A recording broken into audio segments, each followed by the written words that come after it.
Yes, to an extent, but at what cost? That's where the truth really is. Quick answer: people can change habits, they can learn new responses, and they can adapt their behavior. They can also mask or mimic characteristics another desires. But there's a difference between layering new patterns and rewriting the internal architecture that animates a life. When adaptation becomes ongoing, the self fragments.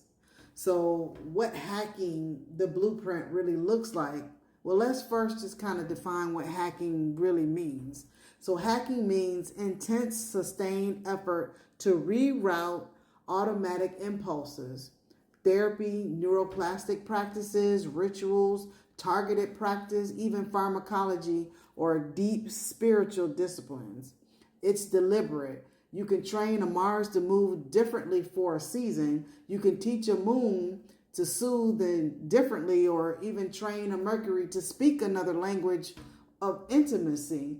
That is possible, but the deeper pattern, the habitual attractors of a life, they will always continue to pull unless the inner architecture is integrated.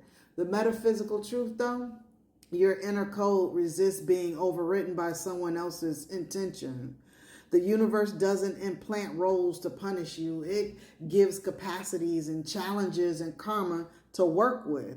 So when you force the soul into foreign gears, something else compensates. Energy leaks, recurring lessons happen, or the return of the displaced pattern in another form. That equals danger. So, what do you do when this happens? When hacking is forced? If someone becomes who another person wants them to be long term, these are common outcomes. You can have fragmentation of the soul's signature, a sense that your aura is misaligned. You can have karmic friction, energetic depths show up as recurring tests that pull you back to the truth. Loss of resonance, prayers and rituals feel hollow because the heart isn't sincere. Emotionally now, numbness and emotional blunting, dulled loves, muted grief and flattened joy, shame and self-betrayal, chronic guilt for not being oneself, even if the outer world applauds. It's hard. Mentally, cognitive dissonance, constant internal arguments between what you do and who you sense that you are, identity confusion, difficulty answering, who am I? Who am I without referencing that other person's approval? Physically, oh my God, chronic fatigue, digestive issues, tension patterns.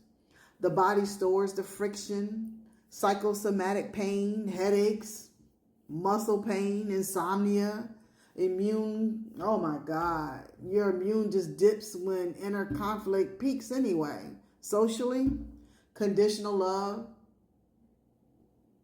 that becomes the norm. Relationships dependent on performance, not presence, eventual collapse.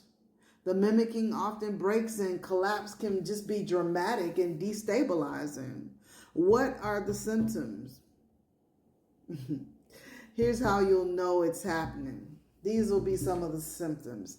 You'll feel exhausted being yourself, and you'll be exhausted performing for them. You start apologizing for your natural responses, even when they are reasonable. Your dreams will feel thin, or they repeat the same themes because you're really trying to escape.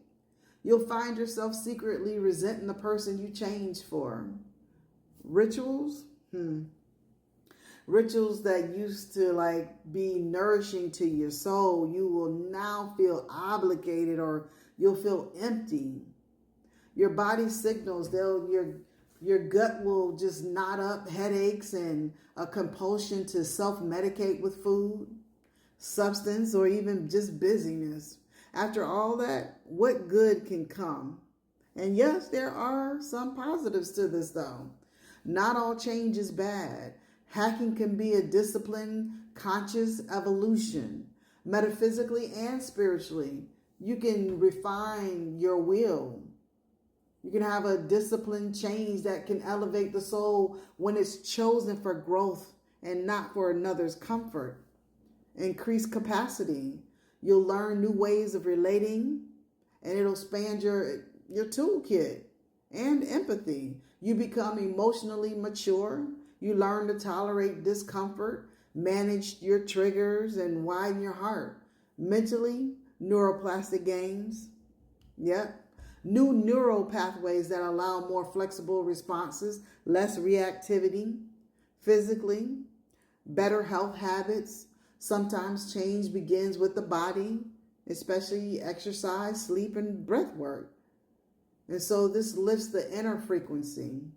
Relationally, you can expand relationship choices. As you grow, you attract different mirrors and environments. The key difference, though, is growth chosen from internal authority is integration. Growth chosen to please someone else is mimicry. It's you mimicking and imitating a life that really isn't yours. So let's talk about what this means. Basically, the ethics of change. There is an ethical line you may request, invite, and support transformation, but you must never expect another to be your solution.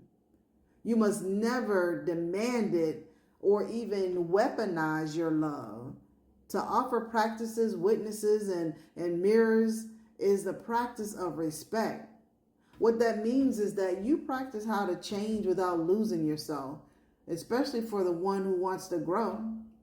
If you choose to change, do it for you, not for someone else's checklist. Stabilize yourself.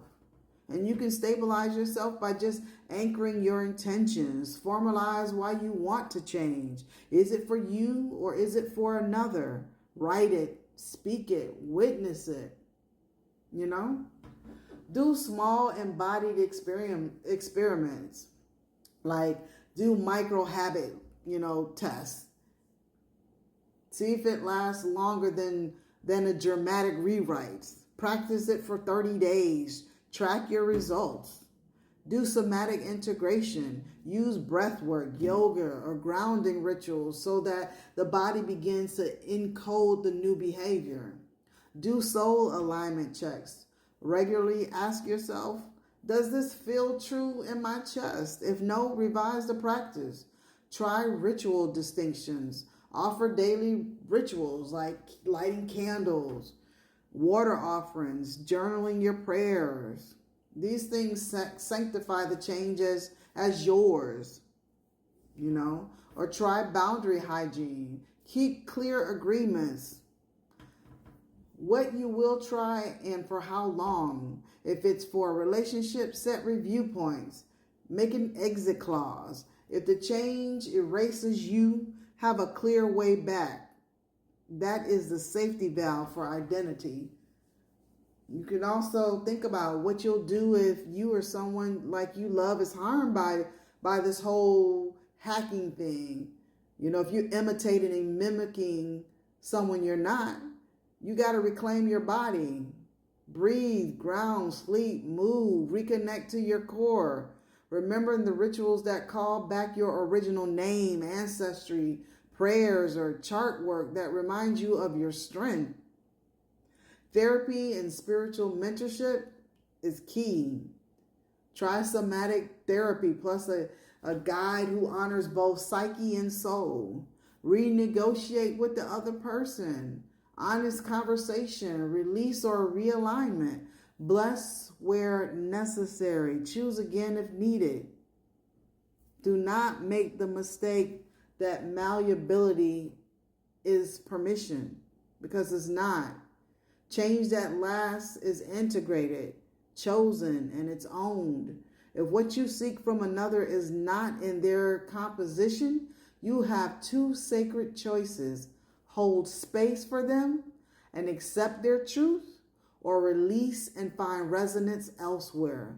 Both are acts of integrity. So yes, you can train behaviors. No, you cannot sustainably rewrite a soul for someone else. Forced mimicry fragments the self. Fatigue, shame, identity confusion, and somatic collapse. There are gifts in chosen growth and in discipline and empathy, new capacities, but change must be chosen from the inside. If the qualities you need aren't naturally present, bless, release, and choose again. Come on now. You got this.